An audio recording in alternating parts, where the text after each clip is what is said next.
Hello everyone and welcome back to the Doctor's Garage here on YouTube. As you can see, I'm in my Defender TD5 today, and it's a big day for my Defender because we're going down to get its MOT. Now, last year this car failed its MOT because of all the track rod joints being worn, the steering arm wasn't looking too good, and last year that was completely replaced. So now it has a whole new set of steering components on.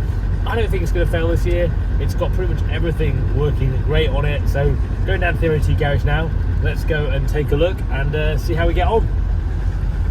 Don't forget, this exact Defender 90, my TD5 that I've built for the last 3 years, is available to win for just £5 at the moment. You can click the link in the description and win my Defender to make room for another Defender project here on the channel.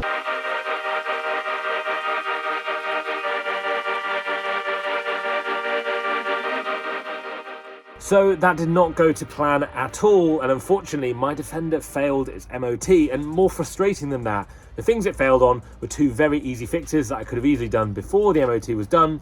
And to be honest, I should have known, because about 4 or 6 weeks ago I was messing around inside the bonnet and I'd disconnected the horn, so the positive and negative just plug into the horn in the front right of the engine bay, and also the screen wash as well, so that had no power. And obviously when that came for its MOT, the horn and being able to wash the windscreen are an essential part of the MOT, and as a result it failed, which is really frustrating.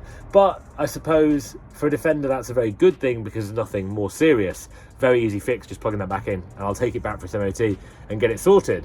It's now the weekend, I'll get it retested next week, but it has got me thinking just generally about electronics on my Defender. And as you all know here, I am no professional. I'm not a professional mechanic, I'm not a professional auto electrician, so everything that I've done on my truck, so all the lights, the heated seats, everything, I've just wired myself, which is what most people do with Defenders, right?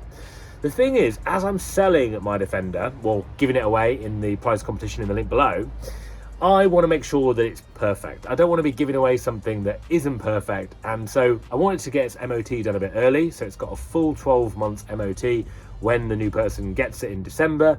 I also want to make sure it's been serviced, so I'm going to get it serviced before someone picks it up as well, so it's all running well.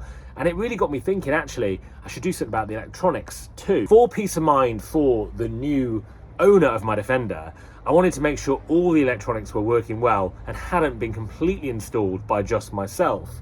So what I've done is I've actually taken it over to a garage, a specialist auto electrician garage, that is going to rewire everything on the car that I fitted. So that includes the headlights, includes the DRL bumper lights, includes the screen wash, because that's the optimal upgraded screen wash. It includes the heated seats as well. So although all those things have worked absolutely fine during my ownership, I always think when you're rewiring a car and you go into the fuse box and onto the battery and all that comes with it, it's good for it to be done completely right. I suppose if I was going to keep it for a long time, it's my problem, you know, I've done the wiring, if it breaks I can fix it. But if I'm going to be giving it to somebody, I want to make sure that it's working right. And so right now my Defender is over at the auto electricians, having all of those wirings redone, having fuses added, just get it done professionally, get it done properly. And then when someone gets it, it's going to be nice, it's going to be working, it's not going to be a problem for them owning it in the future. So another question I've had on my channel and the videos generally has been, what are you going to do next? What's going to happen after this Defender goes to one of the subscribers, one of the followers? Well, my plan is to get another Defender, and it's going to be another project, something a little bit different. And I've had a few thoughts, and many of you that have commented have given me some great ideas of what that might be. And I've also been looking online for inspiration of kind of the next build. So firstly, it's going to be a Defender again, the old shape Defender, of course. And I'm thinking of actually going for a double cab. So a double cab for me has been a vehicle I've always loved the look of. There doesn't seem to be loads around, but whenever I see them being sort of done, I think they look great. And so a double cab, partly because you've got a bit more seating in the back, so a bit more usable space, and also I quite like having the little pickup tray in the back. And that's because I suppose since my Discovery 5 has been broken, since then I've had a Toyota Hilux for a short amount of time with my Discovery. My Discovery isn't fixed, by the way, and I'll make another video all about that. But since I had that pickup truck, it got me thinking, having this... Sorry, Siri's having a little bit of a... Yeah, so having a pickup truck I've really enjoyed, and having a double cab, I think you can do canvas back to it, you can have it seated in the back, and I think there's a lot of options with a double cab. So firstly, I think it's going to be a double cab. I'm not sure yet, but I think that's what I would like. I would quite like a 130, but they are quite big to work with. So I think just a standard double cab is what I'm thinking. A newer generation vehicle, probably try a Puma this time, see what that's like. And I'd like to do something a little bit more challenging for myself, learn a little bit more, and that may include doing something with the engine. So as always, open to options of what you guys would like to see on the channel, because at the end of the day, you guys are what supports this channel and kind of keeps it going and inspires me to make more content and more videos. So what would it be you would like to see as a build on this channel? I'm thinking a double cab. I'm thinking not the kind of darks and blacks and kind of tinted window look that I've gone on this Defender. I've loved building this Defender. I want to do something a little bit different, maybe even like a bit more of a heritage style. I'm not really sure exactly yet, but I have seen some interesting specs, some interesting sort of inspiration that I've seen on Instagram particularly. Potentially something with the engine we're going to be doing, which I'm quite excited about because that will really challenge me and push me. And I know there's a lot of people out there to kind of help with that if we do go for an engine swap, let's say, in the 110. I want to make it in the double cab, sorry. So I'm thinking a little bit more this time, probably a full body respray to a colour that wasn't a factory colour from Land Rover. I'd quite like to do that. Changing colour of the roof, matching the roof with the wheels, kind of doing that sort of a look that I'm thinking of in a double cab. Maybe a canvas hood at the back, maybe seating in the rear, maybe a wooden load bay at the back, engine swap, like I say.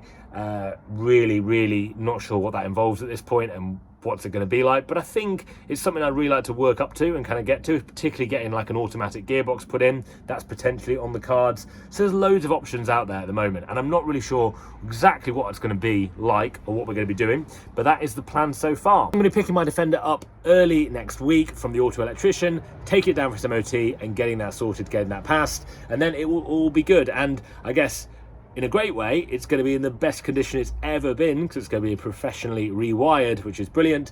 And yeah, looking forward to getting that sorted, and then moving on to the few other tweaks I'm going to do before I let it go. It's going to be like getting a full service on it and all those bits that come with it. Really excited about kind of thinking more about what that new Project Defender is going to look like and the whole potential that comes with that. So as always, love to hear from you guys. Thanks for watching the channel, and I'll speak to you guys very soon. You can win my Land Rover Defender 90 for just £5. I've owned this Land Rover Defender for the last 3 years, and it has over £15,000 worth of upgrades. It is coloured in Keswick green, which is quite a rare colour for a Land Rover TD5, of which this is the last of the line of the TD5 engine, which most regard as being the best engine for the Defender. Let me show you around some of those £15,000 worth of upgrades on this Defender and what you can win for just £5. So as you can probably see from the paintwork, this Defender has had a respray since new. Just before my ownership, it had a full body respray in its factory Keswick green. If we're talking about performance, this vehicle has got a lot going on. It's a Stage 2 remap by Alive Tuning. It kicks out over 190 brake horsepower, as proven by the dyno down at Alive Tuning.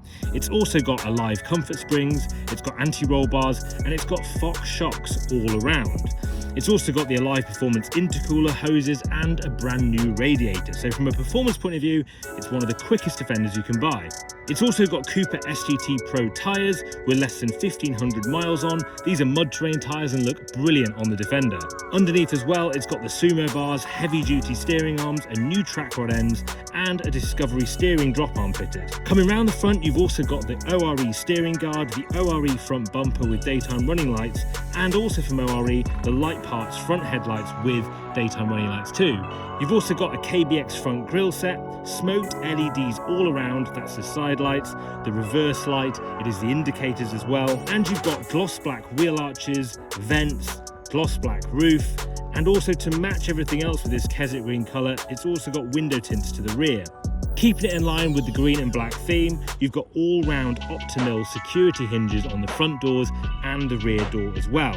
With that, you've also got the Optimil keyless door handles and the Optimil front washer kit, all finished in this amazing black. Going on into the inside of the vehicle, you've got these amazing new tan Lucari leather heated bucket seats, the Lucari high middle cubby box, and when you look on the inside too, a reversing camera to the rear view mirror. Inside, you've also got the Optimil quick release steering wheel with the swivel lock if you ever leave it locked up anywhere so people can't steal your Defender, and a really nice steering wheel, the Momo Prototipo steering wheel. The door cards are from Powerful UK and they've got the upgraded optimal interior door handles. When I had this Defender 3 years ago, I stripped it right back down to the bare metal. It's got sound deadening throughout with silent coat and dodo matting, and actually is a really comfortable drive now. You've also got the interior bulkhead delete. From a gearbox point of view, it's got the Synchro gearbox's slick shift. In the back, you've got the rear tan bench seats. On the roof, the Alcantara wrapped headliner makes it much more sound deadened inside. Around the back of the Defender, I fitted the Masai shell liners to the rear windows. And from an exterior, one of the first things I did with this Defender was fitted the Nakatanega stainless bolt replacement kit. I've undersealed my Defender every single year and it's never ever been off-road in the time that I've owned it. This Defender will be coming with a brand new service, a brand new MOT. So for just £5, you can win this Defender with everything it's got on it, apart from the number plate. Tickets are £5, the draw will end in December, and I really look forward to seeing one of you in December to hand over the keys to my Land Rover Defender 90. If you want to see more about my Land Rover Defender 90 build, you can check out my YouTube channel where I've pretty much documented every single thing I've done to my Defender. The draw will be ending in December this year, and I really look forward to potentially handing over my Land Rover Defender 90 to you at home. Tickets are only £5, good luck in the draw, and I'll see you very soon.